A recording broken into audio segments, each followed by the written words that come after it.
कभी किसी ने कहा साक्षी भाव में स्थित रहो। हमने कोशिश शुरू कर दी। कुछ दिन तक बड़ा अच्छा लगा, फिर धीरे धीरे मन बोर हो गया। फिर कहीं सुना विचारों को देखो, थॉट्स अपने आप शांत हो जाएंगे। हमने वह भी किया। कुछ दिन एक्साइटमेंट रही, फिर वही बेचैनी वापस आ गई। फिर किसी ने कहा अपनी आती जाती श्वासों पर ध्यान दो। हमने वह भी शुरू किया, लेकिन कुछ दिनों के बाद वह भी छूट गया। और सच कहूँ, ज़्यादातर लोगों की मेडिटेशन जर्नी यहीं घूमती रहती है, एक टेक्निक से दूसरी टेक्निक, एक गुरु से दूसरे गुरु, एक वीडियो से दूसरे वीडियो तक। लेकिन सवाल यह है कि ऐसा होता क्यों है? मन हर चीज से जल्दी बोर क्यों हो जाता है? और क्या सच में हम शांति खोज रहे हैं या सिर्फ नई नई स्पिरिचुअल एक्साइटमेंट खोज रहे हैं? आज इंसान को सिर्फ डोपामाइन की लत नहीं है, उसे नॉलेज कंज्यूम करने की भी लत पड़ चुकी है। नमस्कार दोस्तों, आप सभी का स्वागत है। दोस्तों, अगर आपने आज के वीडियो को पूरा अंत तक सुन लिया और समझ लिया तो शायद पहली बार मेडिटेशन आपको बोझ नहीं लगेगा। तो चलिए शुरू करते हैं दोस्तों। तो दोस्तों, सबसे पहले समझते हैं कि ध्यान क्या नहीं है। दोस्तों, थॉट्स रोकना ध्यान नहीं है। साक्षी भाव में स्थित होना भी ध्यान नहीं है। माइंडफुलनेस या प्रेजेंट में रहना भी ध्यान नहीं है। एक्सेप्टेंस का भाव यानी स्वीकार करने का भाव, यह भी ध्यान नहीं है। अब अगर ये सब ध्यान नहीं है तो फिर ये सब क्या है? दोस्तों, ये सब ध्यान के परिणाम है, ध्यान करने के रिजल्ट्स है। और अगर आपको इस बात पर यकीन नहीं है तो सच बताना दोस्तों, क्या आप अपनी थॉट्स को रोक पाए? क्या आप साक्षी भाव में स्थित हो पाए? क्या आपने प्रतिकूल घटनाओं को उसी भाव से स्वीकार किया जिस भाव से आप अनुकूल घटनाओं या परिस्थितियों को स्वीकार कर पाए? क्या आप पूरी तरह से प्रेजेंट में रह पाए? क्या चाय पीते समय आपका पूरा ध्यान चाय के स्वाद में होता है, उसकी गर्माहट में, उसकी खुशबू में रहा कभी? नहीं ना। तो दोस्तों, अब समझते हैं कि ध्यान क्या है।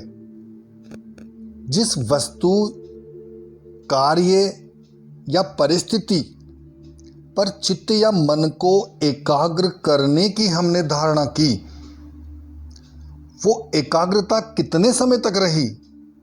क्या वो उतने समय तक रही जितना हमने चाहा था? यदि हाँ, तो यही ध्यान है दोस्तों।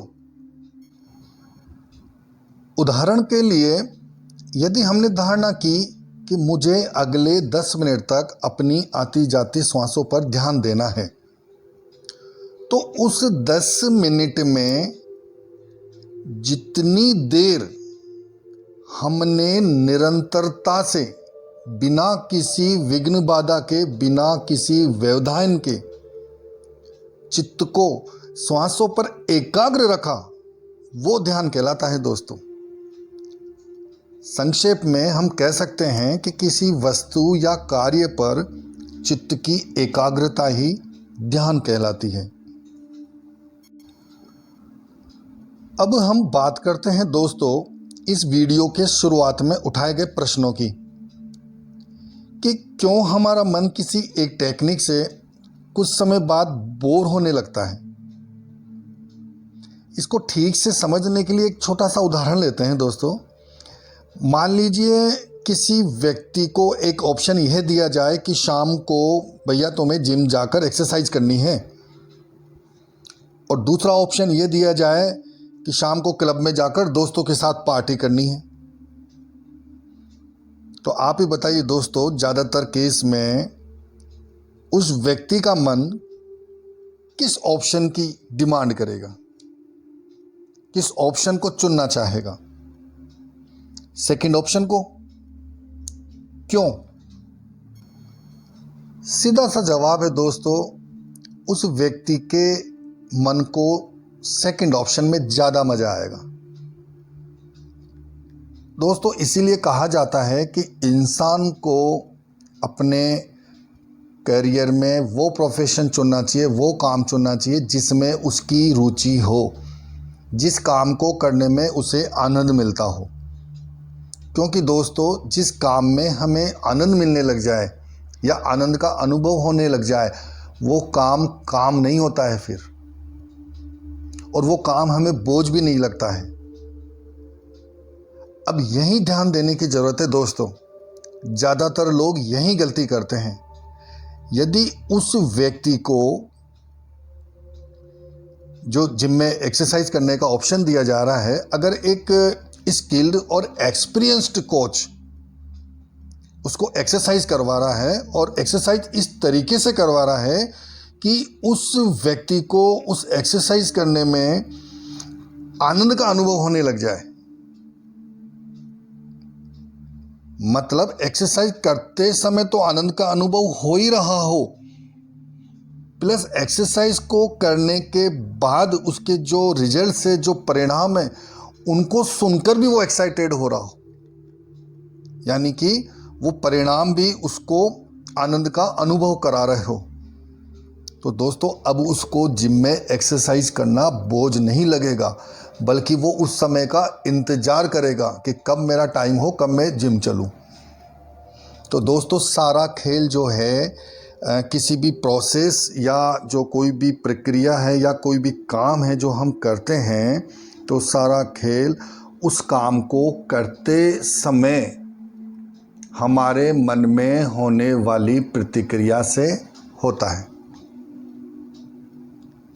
अगर उस काम में हमें आनंद नहीं आ रहा है तो वो हमें बोझ लगेगा, और यदि हमें उसमें आनंद आ रहा है तो फिर वो हमें काम बोझ नहीं लगेगा। दोस्तों मैं यही कहना चाह रहा हूँ कि मेडिटेशन की जिस भी टेक्निक में आपको आनंद आने लग गया, आप उससे कभी भी बोर नहीं होंगे दोस्तों। और जब आप उस टेक्निक से बोर नहीं होंगे तो आपको दूसरी टेक्निक की या दूसरे गुरु की जरूरत ही नहीं रह जाएगी, जरूरत ही नहीं पड़ेगी आपको।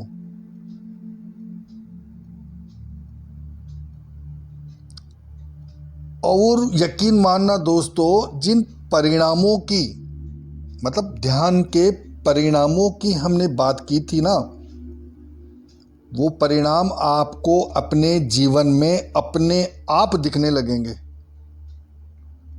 और जब आप पाएंगे कि दुख की घड़ी आने पर भी मैं अंदर से दुखी नहीं हुआ,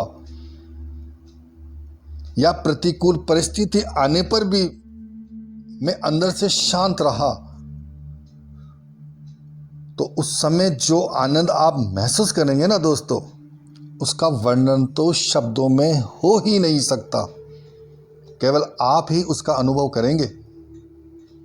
दोस्तों वीडियो पसंद आ रहा हो तो लाइक और शेयर ज़रूर करें, और आगे भी ऐसे वीडियो मिलते रहे इसके लिए चैनल को सब्सक्राइब भी ज़रूर करें।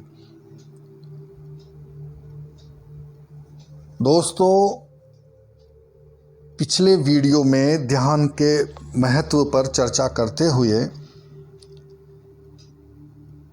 मैंने बताया था कि यदि ध्यान को एक विधिवत तरीके से या प्रॉपर वे में किया जाए और मात्र 13 निमेष किया जाए, 13 निमेष मतलब 1-1.25 सेकंड अगर ढंग से हो जाए, वो ढंग क्या है, वो प्रॉपर वे क्या है, ये सब मैं आपको बताऊंगा। और यकीन मानना दोस्तों, आपको वो बोझ नहीं लगेगा, आपको उसमें आनंद का अनुभव होगा, करते समय भी और बाद में भी। और मैं जो टेक्निक बताऊंगा वो टेक्निक आप बैठकर किसी एक निश्चित स्थान पर तो कर ही सकते हो, बाकी आप उसको चलते फिरते, उठते बैठते, अपने रोज़मर्रा के काम करते हुए भी कर सकते हो। और उसमें जो आनंद आप अनुभव करोगे तो मतलब मैं ये कह सकता हूँ कि आपको ध्यान करने की लत लग जाएगी। दोस्तों, ये जो लत शब्द है ना, ये लत वैसे हम व्यसनों के लिए काम में लेते हैं, बुरे जो आदतें होती हैं। और आपने एक चीज़ नोट करी होगी कि बुरी आदतें इंसान को जल्दी लगती है, अच्छी आदत नहीं लगती है। क्योंकि मन जो है वो तात्कालिक या तुरंत इंस्टेंटली प्लेजर चाहता है। वो चाहता है इंस्टेंटली प्लेजर मिले, इंस्टेंटली मजा आवे। और जब उसको इंस्टेंटली प्लेजर नहीं मिलता है तो वो उस चीज़ से बोर होने लगता है और फिर वो उस चीज़ को छोड़ देता है, दूसरी चीज़ के पीछे भागता रहता है और यही सिलसिला फिर चलता रहता है। तो जो टेक्निक मैं आपको बताऊंगा या जो इसका प्रॉपर तरीका है, उस तरीके से अगर आप ध्यान करते हो तो सतशास्त्रों में त्रयोदश निमेष, यानी कि त्रयोदश निमेष का मतलब आप मान सकते हो 1-1.5 सेकेंड मान सकते हो। तो उसका जो फल बताया गया है वो एक गौदान के बराबर बताया गया है। दोस्तों, ध्यान का फल इतना बड़ा होता है। जितने भी मंत्र जप है या तीर्थ यात्राएं हैं या दान आदि शुभ कर्म है, तीर्थ स्नान है, जो भी हमारे कर्मकांड में जो बताया गया है, उन सब का आप आगे जाकर अनुभव करोगे। आप ये चीज़ देखोगे कि उन सब का जो अंतिम फल है वो यही है कि मनुष्य जैसे तैसे करके अपने स्व की ओर मुड़ सके, स्व को जानने की इच्छा उसमें जागृत हो सके। जितने भी शुभ कर्म हैं सबका फाइनल डेस्टिनेशन यही है, स्व को जानना या आत्मा परमात्मा को जानना। और दोस्तों, ध्यान के महत्व का जितना वर्णन किया जाए उतना कम है। फिर भी इसकी इम्पोर्टेंस बताने के लिए मैं आपको एक दृष्टांत लेता हूँ, सुनाता हूँ। ये मैंने मेरे गुरुजी से सुना था। और दोस्तों, जैसा कि मैं हमेशा कहता आया हूँ आपसे कि दृष्टांत का एक हिस्सा जो प्रसंगवश बात चल रही है उससे ही एसोसिएट करना चाहिए, कुतर्क नहीं करना चाहिए। कुतर्क करके हम अपना ही नुकसान करते हैं, हम उस ज्ञान की प्राप्ति में खुद ही रुकावट बन जाते हैं। तो मैंने आपसे कहा था कि इस बात से कोई फ़र्क नहीं पड़ता कि जो दृष्टांत हम सुन रहे हैं या जो कथा कहानी सुन रहे हैं वो काल्पनिक है या वास्तविक है। यदि हमने उस दृष्टांत में जो मर्म छिपा हुआ है उसको पकड़ लिया या उस मैसेज को अगर हमने पकड़ लिया जो दृष्टांत में बताया जा रहा है, तो फिर वो काल्पनिक है या वास्तविक है इससे फ़र्क नहीं पड़ता है। आप समझने की कोशिश करना दोस्तों। मैंने पहले भी जिक्र किया था कि जैसे आप सभी ने, हम सब ने देखा कि कुछ लोगों द्वारा राम को काल्पनिक बताया गया। मैं ये कहता हूँ कि ठीक है, आप काल्पनिक मान लीजिए, लेकिन उसमें जो एक पुत्र का जो कर्तव्य पालन दिखाया गया है, एक पुत्र में अपनी माताओं के प्रति जो समभाव दिखाया गया है, एक 4 भाइयों में जो निस्वार्थ जो प्रेम दिखाया गया है, क्या वो संभव नहीं है? अगर वो संभव है तो वो क्या पैदा नहीं किया जा सकता है? मतलब जीवन में उतारा नहीं जा सकता है? बिल्कुल उतारा जा सकता है दोस्तों। इसलिए मैं कहता हूं कि ये बातें कोई विशेष फर्क नहीं पड़ता है इन चीज़ से, हमें तत्व को पकड़ना है। बाकी सबकी अपनी अपनी सोच है, सभी स्वतंत्र हैं, उसमें हम कुछ भी नहीं कर सकते हैं। तो दृष्टांत ये है कि एक कथा आती है विश्वामित्र जी की और ब्रह्म ऋषि वशिष्ठ जी की। दोस्तों, किसी समय वशिष्ठ जी का विश्वामित्र जी की कुटिया पर पधारना हुआ और कुछ दिनों वो वहाँ रहे। उन्होंने शास्त्र चर्चाएं करी, अध्यात्म चर्चाएं करी, और उसके बाद जब वशिष्ठ जी वहाँ से विदा लेने लगे तो एक संस्कार होता है या एक शिष्टाचार होता है कि जब हमारे घर कोई मेहमान आता है या जब वो विदा होता है तो हम कुछ गिफ्ट उसको भेंट वगैरह उपहार स्वरूप कुछ भेंट करते हैं। वो कुछ भी हो सकता है, कुछ पैसे भी हो सकते हैं, कोई वस्तु वगैरह कुछ भी हो सकती। तो जब वशिष्ठ जी का वहाँ आश्रम से, विश्वामित्र जी के आश्रम से विदा होने का समय आया तो विश्वामित्र जी ने अपनी 10,000 वर्षों की तपस्या का जो फल बनता है वो उनको भेंट किया और फिर वशिष्ठ जी वहाँ से चले गए। अब काफ़ी समय के बाद में ऐसा संयोग बैठा कि विश्वामित्र जी जो थे वो वशिष्ठ जी की कुटिया पर पधारे और वहाँ पर कुछ दिनों के लिए वो रहे। और जब कुछ दिन रहने के बाद में जब वो वहाँ से विदा लेने लगे तो वशिष्ठ जी ने भी उनको भेंट स्वरूप पिछली रात्रि में जो उन्होंने ध्यान किया था, तो आधी घड़ी का ध्यान, आधी घड़ी के ध्यान का जो फल था वो उन्होंने भेंट स्वरूप विश्वामित्र जी को प्रदान किया। अब दोस्तों, आप समझ सकते हो कि कहाँ तो 10,000 वर्षों की तपस्या का फल और कहाँ आधी घड़ी भर के ध्यान का फल। आधी घड़ी मैं आपको बता दूं, अपने जो काल गणना है उसमें एक घड़ी का मतलब वर्तमान की जो हमारी 24 मिनट होती है उससे होता है। तो आधी घड़ी का मतलब 12 मिनट हो गए। 12 मिनट जो ध्यान किया वशिष्ठ जी ने, उसका जो फल है वो विश्वामित्र जी को भेंट किया। और विश्वामित्र जी चूँकि उस समय तक वो ब्रह्म ऋषि नहीं हुए थे, वो सिर्फ महर्षि ही थे, मतलब ब्रह्म ज्ञान का अनुभव नहीं हुआ था उनको। देखो, ज्ञान प्राप्ति होना अलग बात होती है और उसका अनुभव या साक्षात्कार होना अलग बात होती है। आज आपने अध्यात्म शास्त्र को पढ़ लिया या गुरु के मुख से सुन लिया तो आपको ज्ञान प्राप्ति तो हो गई अध्यात्म ज्ञान की, लेकिन उसका अनुभव नहीं हुआ तब तक वो किसी काम का नहीं है। तो अनुभव बड़ी चीज़ होती है।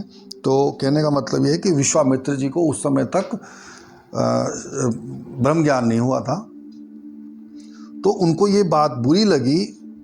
उन्होंने मतलब अपने आप को ठगा सा महसूस किया, क्योंकि वो ध्यान की महत्ता को समझते नहीं थे उस समय तक। उस समय तक वो ध्यान की महत्व को नहीं समझते थे, और ध्यान के महत्व को समझाने के लिए ही मैं ये दृष्टांत ले रहा हूँ आपके सामने। तो वो जगत के जो पालनहार है श्री विष्णु भगवान, उनके पास जाते हैं और ये शिकायत करते हैं कि मेरे साथ अन्याय हुआ है और इसका आप न्याय कीजिए, मैं ठगा हुआ महसूस कर रहा हूँ। अब वहाँ पर वशिष्ठ जी को बुलाया जाता है और फिर वहाँ पर ये प्रश्न उठाया जाता है। तो विष्णु भगवान तो सब कुछ समझते थे, वो तो सब महत्व समझते थे। तो उन्होंने विश्वामित्र जी को समझाने के लिए कहा कि मैं आपका न्याय कर दूंगा, आपके प्रश्न का उत्तर दे दूंगा, लेकिन मेरे ऊपर पृथ्वी को ये जो पालने का जो बोझ है, इस बोझ को कुछ देर के लिए आप संभालो, तो फिर मैं इसका उत्तर सोच के आपको बताता हूँ।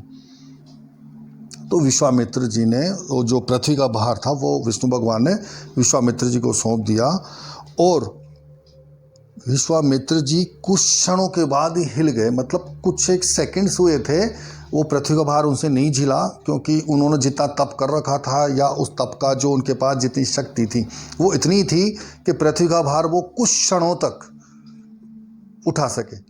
और उसके बाद जब वो असहनीय हो गया उनके लिए, तो उन्होंने विष्णु भगवान को वापस से पृथ्वी का भार सौंप दिया कि ये प्रभु बस मेरे से इतना ही हो पाया, इससे ज़्यादा नहीं हो पा रहा है, ये मैं नहीं उठा सकता भार। अब श्री विष्णु भगवान ने वो पृथ्वी का भार श्री वशिष्ठ जी को कहा उठाने के लिए, और वशिष्ठ जी ने उसको बड़ी सरलता से, सहजता से पृथ्वी का भार उठा लिया और काफ़ी समय तक उठाए रखा। और वो तनिक भी विचलित नहीं हुए। ऐसा लग रहा था कि ये तो जैसे रुई को उठाने के समान मान लीजिए आप, और काफ़ी समय तक उठा सकते हैं।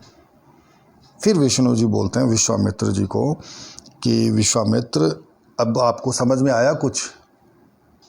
आपने जो 10,000 वर्षों की तपस्या का फल इनको जो बैंड स्वरूप प्रदान किया था, और इन्होंने जो 12 मिनट यानी कि आधी घड़ी का जो ध्यान का फल दिया था, तो वो 10,000 वर्षों की तपस्या का फल उस आधी घड़ी के ध्यान के फल के आगे कुछ भी नहीं है, नथिंग।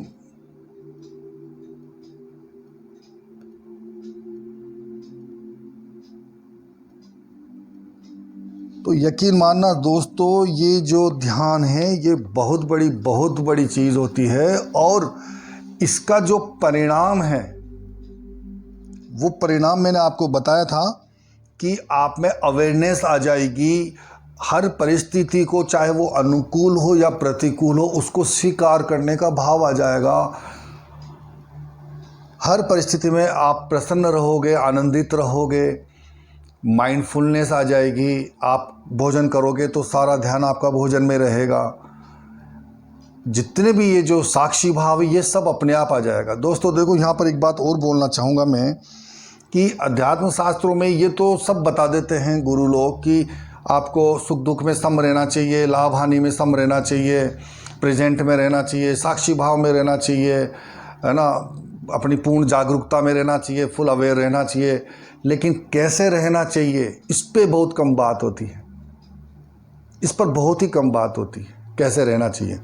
तो मैं आपको यहाँ पर 2 बातें बता रहा हूँ जिनका आपको ध्यान रखना है। वो 2 बातें ये हैं कि एक तो मैं आपको टेक्निक्स बताता चलूँगा, और मैं आपको जो टेक्निक बताऊँगा जो जिस पर मैं खुद करता हूँ, जो मैं और जिसको मैंने मतलब ऑब्ज़र्व किया है, वो टेक्निक मैं आपको बताऊँगा।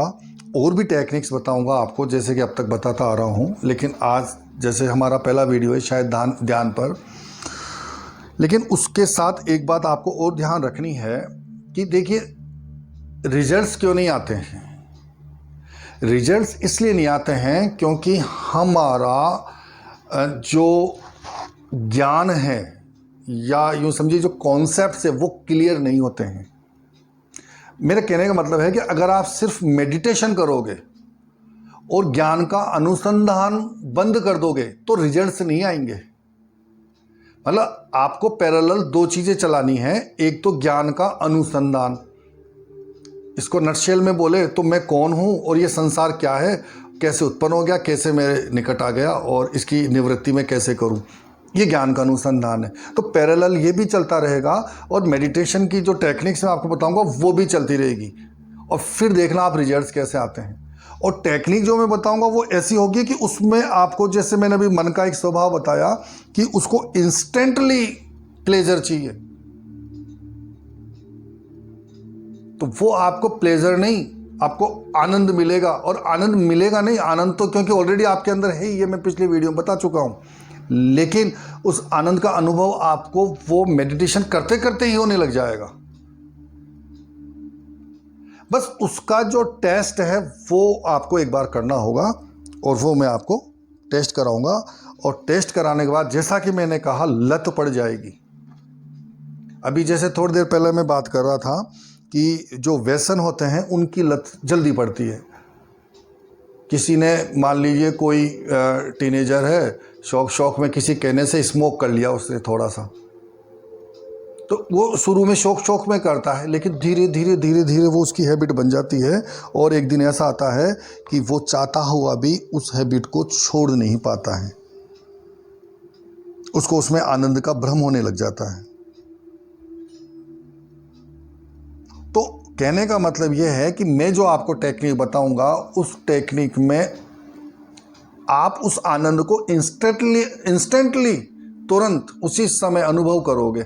और वो आनंद का जो अनुभव है या स्वाद है, या जो आपने उसको टेस्ट किया, वही आपको प्रेरित करेगा जब भी आप फ्री होंगे, ड्राइविंग कर रहे होंगे, ऑफिस में बैठे होंगे, या कोई काम नहीं कर रहे होंगे, या काम कर रहे होंगे, तो आप है ना बार बार वो चीज़ करोगे।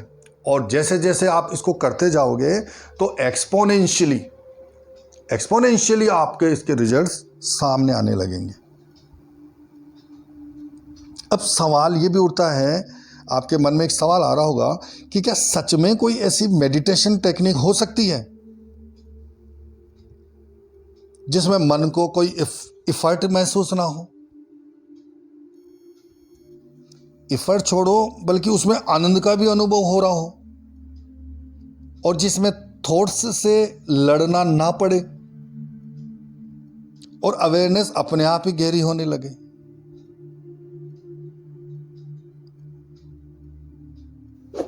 तो दोस्तों, अगली वीडियो में हम एक ऐसी ही प्रैक्टिकल टेक्निक को स्टेप बाय स्टेप समझेंगे जिसे मैंने खुद लंबे समय तक ऑब्जर्व किया है और उसके रिजल्ट्स देखे हैं।